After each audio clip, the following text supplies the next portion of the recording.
Assalamualaikum warahmatullahi wabarakatuh. Perkenalkan, nama saya Jihan Syifa Pradipta dari Fisioterapi 2018 Universitas Indonesia. Kali ini saya akan menjelaskan motor pathway, motor learning, and motor control. Selamat menyaksikan.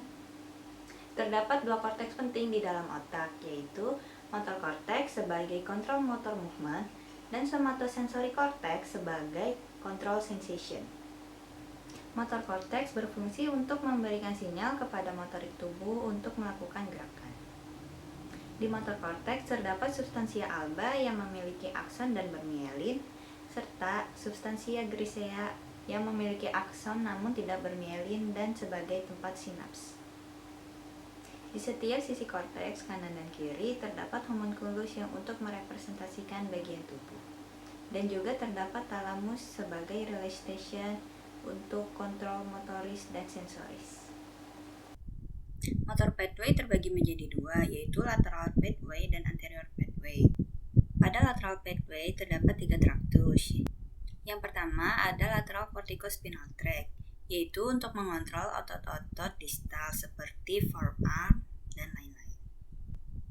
Alur dari lateral corticospinal tract yaitu berawal dari motorik cortex yang mengirimkan sinyal ke thalamus, lalu dilanjutkan ke midbrain, lalu ke medula oblongata, lalu bersilangan dan tiba di lateral corticospinal yang berada di medula spinalis. Lalu neuron pertama atau upper motor neuron bersinaps dengan neuron kedua, yaitu lower motor neuron. Lalu dari neuron kedua akan dikirimkan ke skeletal muscle dan dilanjutkan ke otot-otot distal. Lalu ada anterior corticospinal yang untuk mengontrol otot-otot proksimal. Anterior corticospinal tract ini sesungguhnya bukan lateral pathway. Namun karena untuk mengontrol gerakan volunteer, ia dimasukkan ke lateral pathway. Alur pada anterior corticospinal tract ini hampir mirip dengan lateral corticospinal tract tadi. Namun hanya targetnya saja yang berbeda, yaitu dikirimkan ke otot-otot proksimal.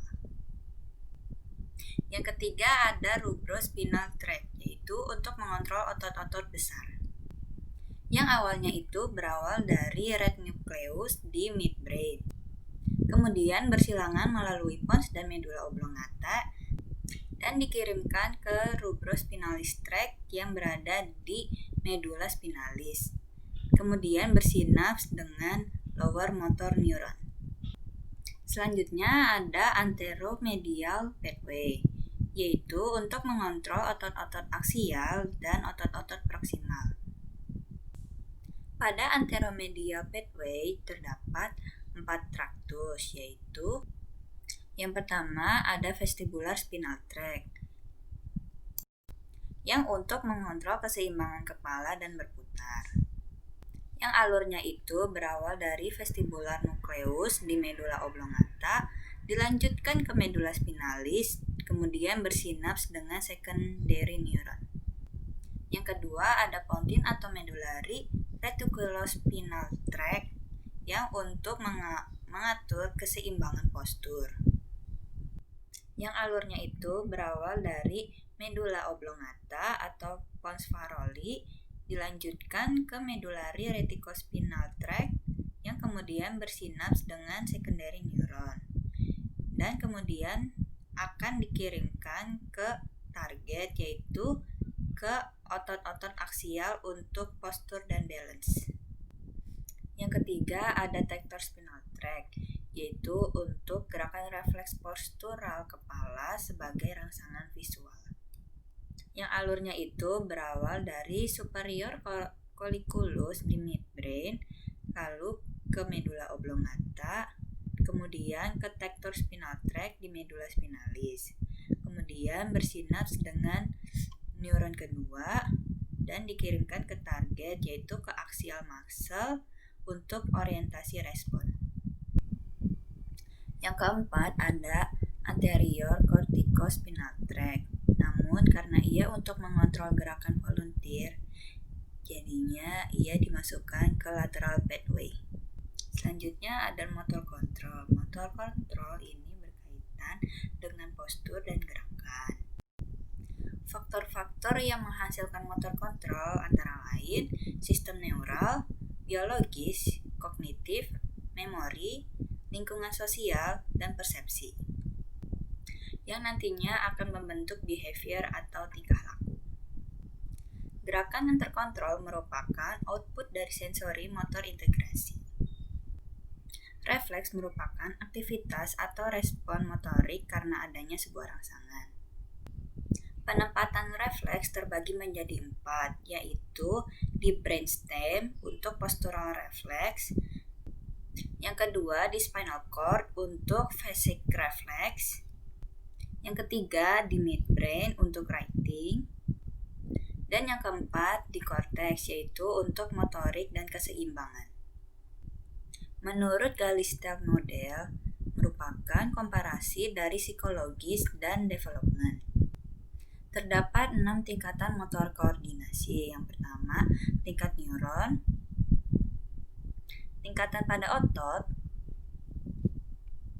tingkatan pada grup otot, tingkatan pada organ, sistem organ, dan tingkatan pada organisme. Yang terakhir ada postural control yang berawal dari pattern atau motor learning, kemudian speed dan akurasi, kekuatan, dan balance. Motor learning yaitu berkaitan dengan motor skills. Motor learning ini perlu adanya feedback, maka dari itu perlu juga informasi sensoris. Karena adanya adaptasi dari informasi sensoris, maka perlu juga informasi yang konstan.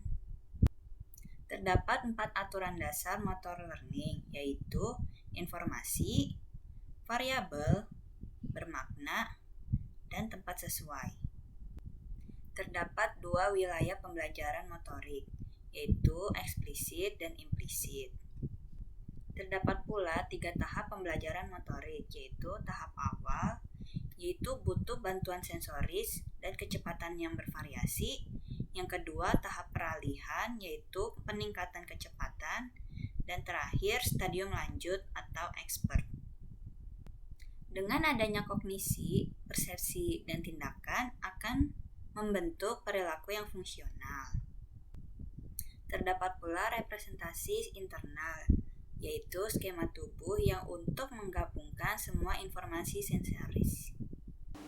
Sekian video dari saya, kurang lebihnya mohon maaf. Wassalamualaikum warahmatullahi wabarakatuh. Semoga bermanfaat.